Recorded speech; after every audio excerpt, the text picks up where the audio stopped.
Welcome back to another technical deep dive here in the debug zone.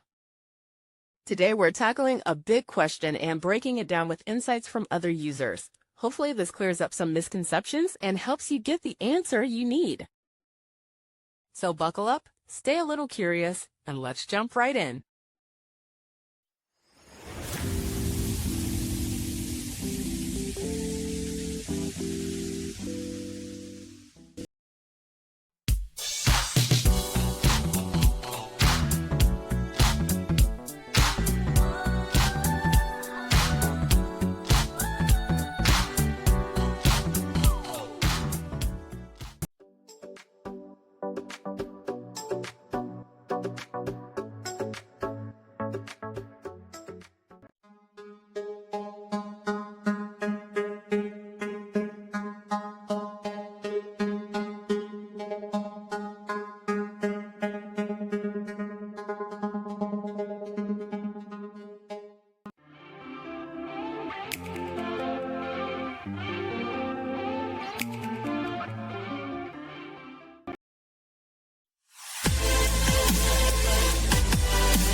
And that's a wrap.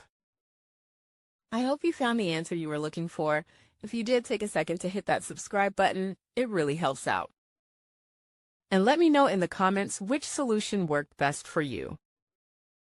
See you next time in the debug zone.